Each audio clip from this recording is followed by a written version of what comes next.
believe that we. I believe that we. I believe that we did. I believe that we did. I believe that we did win. I believe that we did win. I believe that we did win. I believe that we did win. I believe that we did win. I believe that we did win. I believe that we did win.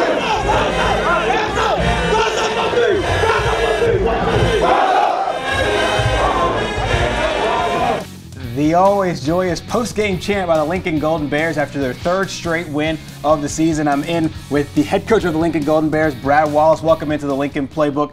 Huge win over Anniston in week 4, second week or third week of region play, third week in a row of winning. Just talk about just that game overall, the way everything worked into it, and then the way the game played out. To be honest with you, the whole week I was really nervous, and I think the kids kind of saw that a little bit in me. I was a little bit ill all week, but I think my biggest thing was we came out of the Alexandria game, and it was a tough win at the end of it. And I just didn't really want a letdown week, and I wanted our kids to fight through it and come out very hard and very fast. And I thought we did. I thought we came out and played the game like we were supposed to in the first half of that ball game. Lots of big plays in this one, and really lots of big plays over the last couple of weeks. In fact, your team's actually scored at least 44 points in the last 3 wins. Just talk about just the way this team's really exploding basically on offense and defense. You get it, special teams as well. Well, I have to give a lot of credit to I've got 4. I call them the 4 horsemen. Right. You've got Zay Caldwell, you've got Mario Howard, you've got Runye Bell, and you've got, of course, Jamichael Baker, and between those 4, you're talking 4.4, 4.5 speed between all 4 of those. And I mean, when they get the ball, you never know what's going to happen. I mean, and they explode with it when they get it, and they make a lot of plays happen. Absolutely. You're now sitting kind of really in the driver's seat, so to speak, in the region. You know, there's another big region win. You never can take these kind of wins for granted, especially in the backdrop of what happened last year with Anniston. We'll get to that in just a heartbeat. But just talk about just, you know, the fact of, hey, another region win is now behind you. Man, it puts us in a good predicament where we hadn't got to play catch up like we did last year. And that's the one thing that I wanted our kids to do this year. I wanted us to get stable. I wanted us to be solid, and I wanted every week for us to progress and be better and better as the weeks progressed. And we've done that. But when, I mean, I always say, and I know the kids get tired of hearing it, I say we got some work to do this week. But that's one of the things that I want us to keep doing. I want us to keep getting better and better each week. It's not that I'm down on them. It's just I want them to be the best by the time we get to game 10. So when we start our run, maybe everything will be good. Absolutely. This is your second season as a head coach. In your first season, Anniston kind of ripped your hearts out last year, 22-21 game. And was there any revenge factor at all, or was that is this a clean slate, or is it a little mix of both? No, I mean, last year it hurt us. I mean, it really did. I mean, it put us in a predicament where we were playing catch up when we started winning those ball games in that second half, that we had to play catch up and just make it into a spot. And we had an opportunity to win the ball game, and we let it go at the end of I think the last 4 minutes of the ball game. And it broke our kids down. It broke us down. I mean, we were working as coaches trying to get these guys in the right positions to make plays, and it just, I mean, I don't think it was revenge. I think we were just trying to. This year we're just trying to set. Hey, we're going to be here. We're going to do the right things week in and week out, and we're going to make big plays every week. Absolutely, they made a lot of big plays, especially in that first half. You'll see those coming up in just a little bit here on the Lincoln Playbook. But first of all, we want to thank some fine sponsors here of our fantastic show, the Lincoln Playbook. One of them brought to you by Luxury Auto Parts. They've been in business for the last 15 years. Lee McLean is the owner of the business, has over 20 years of experience in the car business. They sell rebuildable wrecks. They have also any part that you might need. Their part yard over 50 acres wide. Also, they have cars at their LA Auto Auction in Lincoln, Alabama. You can call them at 205-763-1084 or 1-888-589-PARTS or online at luxuryautoparts.com. We also have Mason McLean, Lee McLean's son. We have him in the house. You'll meet him in just a little bit here on the Lincoln Playbook. First half highlights are next.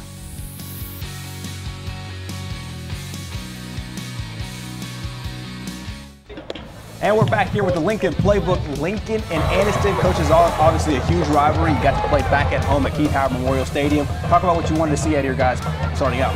Well, I just wanted to see us bounce back and come out and have a good, solid first half and work through the first and second quarter. We started out, we got a punt to us and got a good situation, got good field position. And had a great play going on this play and wound up with a fumble at the beginning of the ball game. That's not the way you want to start ball games. And our kids know that. I mean, the kid, Jamaica came to the sideline. He said, Coach, he said, it won't happen again. I said, hey, man, just play the next play. Right. And then you actually end up getting a turnover as well. So that ball bounced back your way and you took it at 6.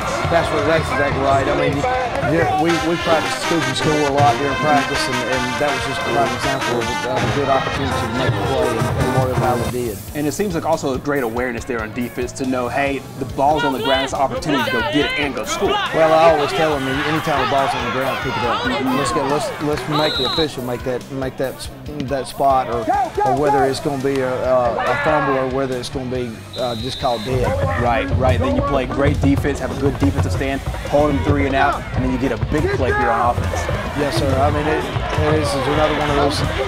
This is one of the key guys. This is Jamaica Baker a while ago, and he's rebounding off of it, and he's just keeping his head up, and he's fighting back and trying to get back down the field.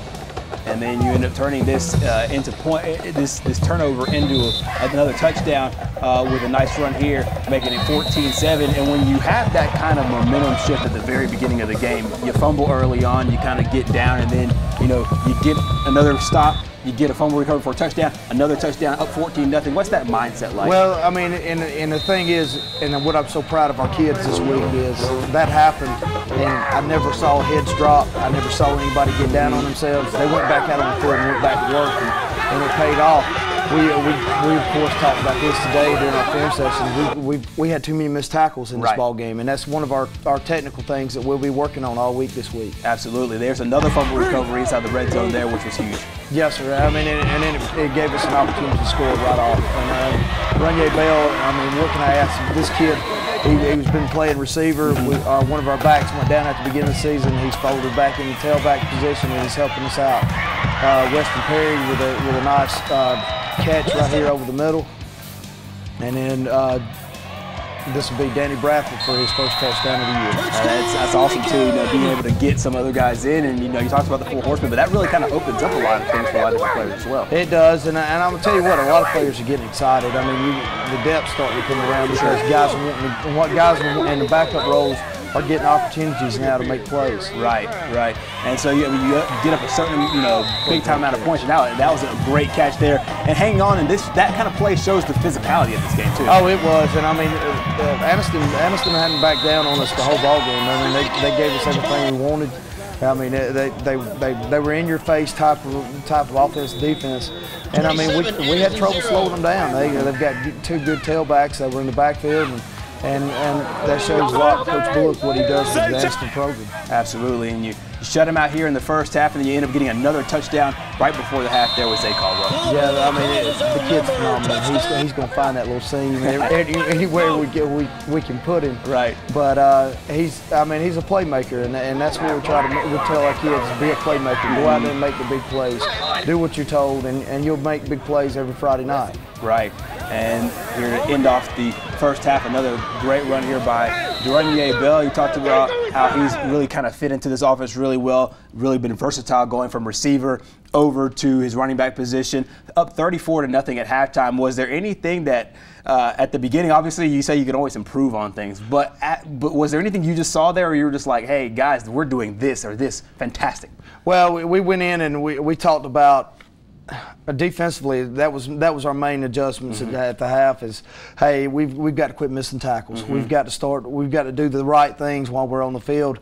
Offensively, we were hitting pretty much on all 8 cylinders. Our offensive line is getting better and better, and I give credit to those 5 guys that are in there. I mean, I've got Marvin Pearson, I've got Austin Blanton, I've got Lee Hobbs, I've got I call him Honey Bunny, Xavier Pearson, and Nick Embry that are playing my offensive line, and I tell you what, they've gelled. Right. And they talk a lot during the games, and you can hear them actually from the sideline talking to each other. So you know communication's going on, and if we can keep that up, the sky's the limit with that group. Absolutely. Were there any kind of adjustments that you had to adjust to mid-game to something that Anderson might have done that they may not have seen on film, or was it basically what you thought and what you saw? Well, I think on the toss was a little bit more than what we were getting ready for before. We thought we was going to be more of a pass game, and I tell you what, they fed the ball to the running backs, and they ran hard, and they got after us pretty good. We've got to correct that, or we're going to get to see a good bit of that this week. Absolutely. Coming up next, we'll have second half highlights. You'll see the way the Lincoln Golden Bears close this thing out to win their third consecutive game, 48-12. But first, the Lincoln High School Marching Band playing at Keith Howard Memorial Stadium Friday night.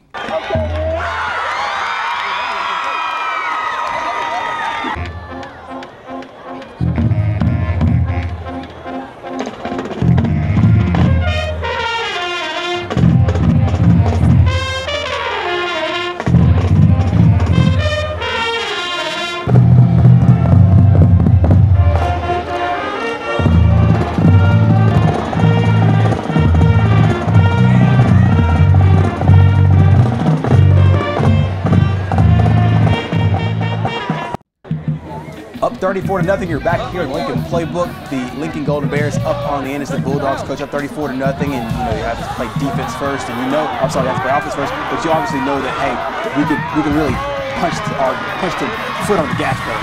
Well, I think when we came back out, we wanted to give our number ones one more shot, right, and just finish the beginning of the second half. And we wanted to try to get some young guys in and get some reps. So I mean, our backup role players need opportunities on the field, and we actually got that opportunity in this ball game.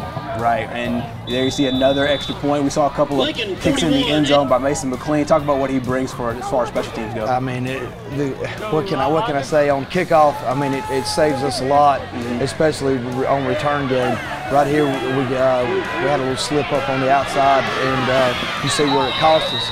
But most of his kicks this year have been through either in the middle of the end zone or through the back of the end zone. And that's always a defense's best friend. That is.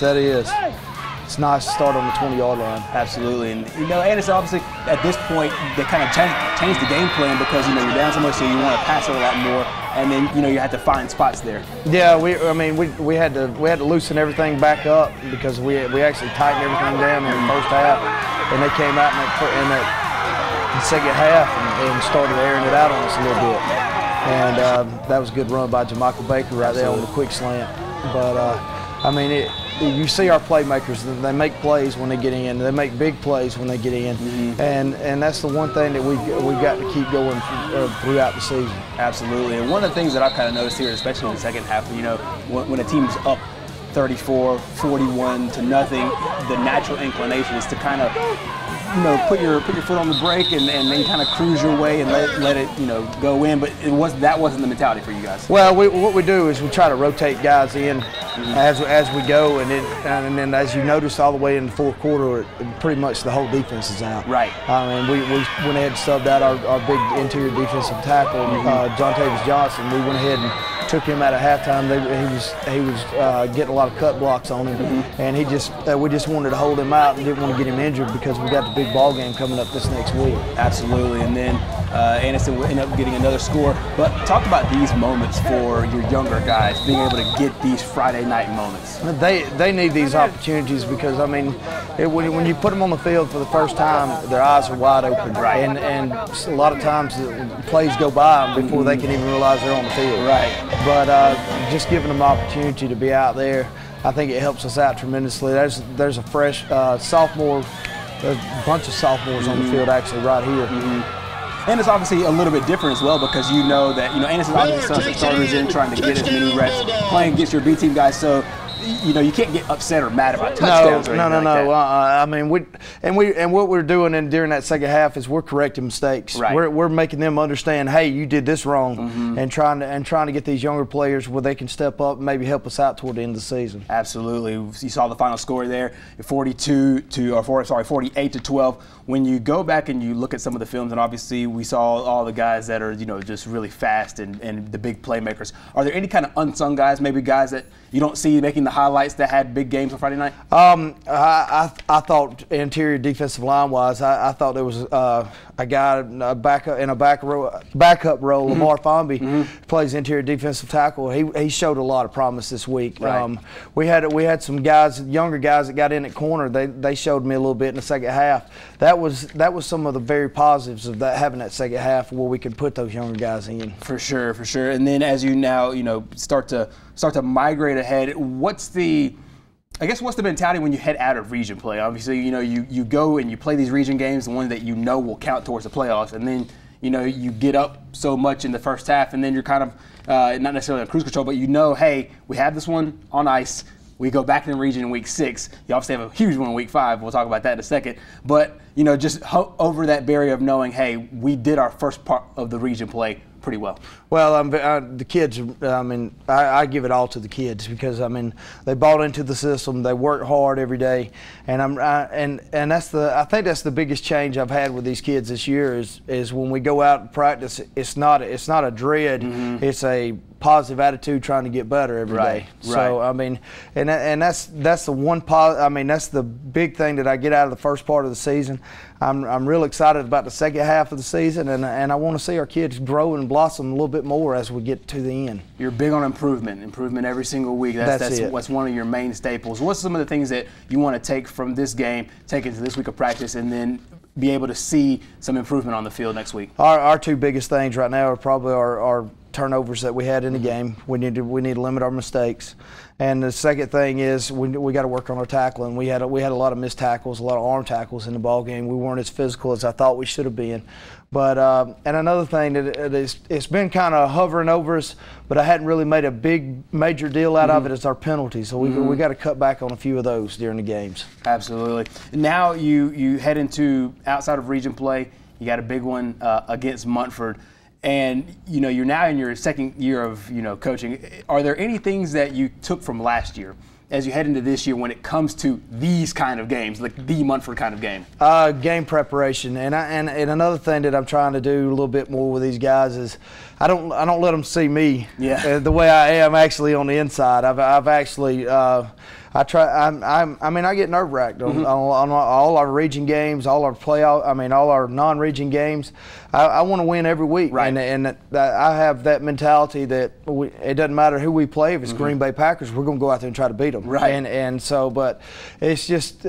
I think sometimes our kids look at me. Sometimes they, Coach, we got it, man. It's okay. But I really want them to know that's the way I am, and I'm trying to instill in them. Hey, it doesn't matter what you're coming into. You've got to be the best every week. Absolutely. And by the week 10, if you keep that mentality, you'll be a great football team. Absolutely. I'm sure your players feel that passion as well. And we have a lot of passion and support from our sponsors right here on the Lincoln Playbook. You heard about one earlier with the luxury auto parts. The Lincoln Booster Club is another fine sponsor, and they're proud to support the Lincoln Golden Bear football team and wish head coach Brad Wallace, his staff, and players the best of luck this season. Lincoln, as you know, is a close-knit, hard-working community, and the Lincoln Booster Club is a great reflection of the community as a whole. They meet every Monday night, 6:30 p.m. at Rick's Crossroads Cafe. Any prospective member, welcome to attend. Head on down to the cafe. It's located at the intersection of Highway 77 and 78 up on the hill. And remember, the Lincoln Booster Club supports all sports at Lincoln High School. Back with more of the Playbook with kicker, punter extraordinaire Mason McLean next on the Lincoln Playbook. I'm always going to say we got to take another step every week, okay? Got a big ball game next week, guys. Got the Montford Lions coming into town. It's time to go play. Let's go. Let's get this done. Here we go. Y'all break it down right here. Let's go. And all you have to do is say the Montford Lions, and you heard the Lincoln Golden Bears, the way they reacted to that. We're in now with Mason McLean, one of the kickers, one of the punters, one of the fantastic players for this football team, one of the senior leaders of this football team as well. Mason, obviously just a huge, huge win over Anniston on Friday night. Yes, sir. Yeah, it was a huge win. I kind of, like Coach, had a little bit of a I wanted a little bit more revenge on them. I missed a late field goal against them last year, but that was my main thing, was trying to be perfect this week, and I did just that, and I'm real happy that we got the win. It's real big for us. Absolutely. When you talk about that game, obviously it hurts on some levels. Talk about just the ability to refocus and then have the kind of season you're having right now. You're putting all kinds of kicks in the back of the end zone, hitting all your field goals and all your extra points. Just talk about just that refocusing aspect that you have to have. Well, if I happen to like mess up a little bit, I got to go to the next kick. I'm only as good as my next kick. Because if I'm thinking about the last one, the next one's going to be bad, and the next one's going to be bad. Right. So it's just chain reaction in that case. When you see kind of games that are really tight, whether it's the Anniston game last year, whether it's the Munford games in years past, knowing that, you know, a lot of things fall on your leg, you know, a lot of these big moments fall on your leg. Are those moments that you just absolutely relish? You just love those kind of moments? Yes, sir. I love them. That's what I live for. Is that game winning field goal? Is getting that chance to do that in front of all the Lincoln fans and do it for my friends and my coaches. Absolutely. And then you also punt as well. Am I right? Yes, sir. Talk about that aspect of it, because that's two different disciplines in kicking. Yes, sir.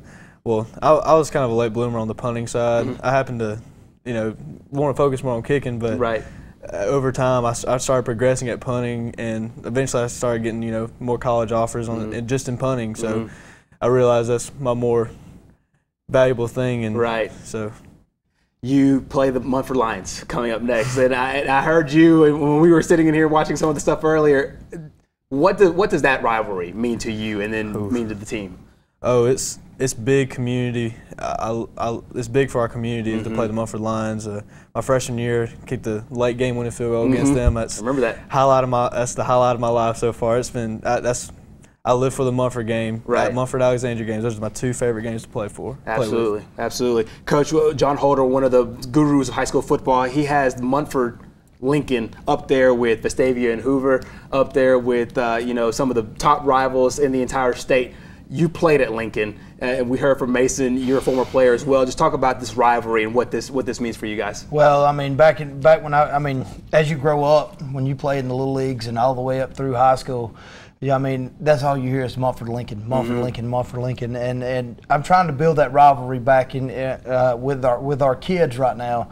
That hey, this is going to be an intense game, and I'll tell you what, they're excited about this ball game this week. I'm just anxious to get on the practice field with them tomorrow and see where we're at and try to correct some of our mistakes, try to get ready for this ball game. I mean, it's the as Coach Brooks used to say back when I was in high school, he used to say it's the battle of the creek. It's the battle of Chocolate Creek, because one of us has to cross it every time we go play it. So it's always a fun ball game. We always have you talk about the players that are on set, talk about Mason, what he brings. Obviously, he's one of your leaders and one of the best players on the team. Well, I think the biggest thing Mason does for us, I mean, he's harder on himself than I think we are on him. I mean, he'll have something. We do some tempo stuff where we include him in there, and he'll have a kick that's off, and he'll just be so upset with himself. I'm like, hey man, just calm down. We'll go to the next kick in just a minute, and you'll be fine. And he'll come back out of it. He does a great job for us, and I think that's his main deal. Is everybody sees how hard he works. I think that's his main leadership quality is hard work and dedication to the team. Right. As we're shooting now, I know you haven't got a lot of, you know, reps and looks at what Munford is, but just over the years of what Coach Wagner brings, what are you expecting Friday night? I mean, number one, it's going to be a disciplined football team, and that's the one thing that I saw when I flipped the tape on today, and I keep me and him have a relationship where we played with each other at Jacksonville State, and he came up to me, I guess, after the end of the football season last year, and came up to me and he said, Coach, it's going to be okay. He said, I was in your situation a few years ago. And he said, you just need to keep doing what you're doing, and everything's going to be all right.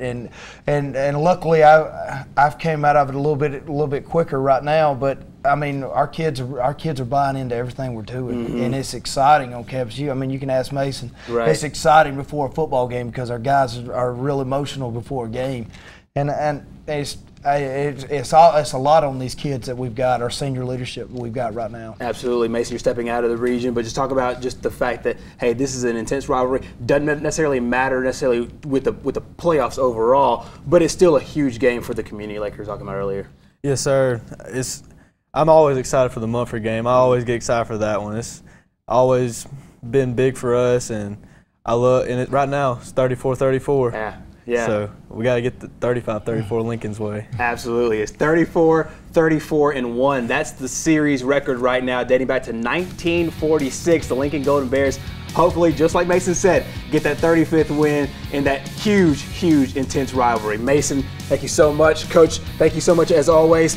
Great win Friday night. Join them next week at Keith Howard Memorial Stadium, Lincoln and Munford. We're back with the Lincoln Playbook next week.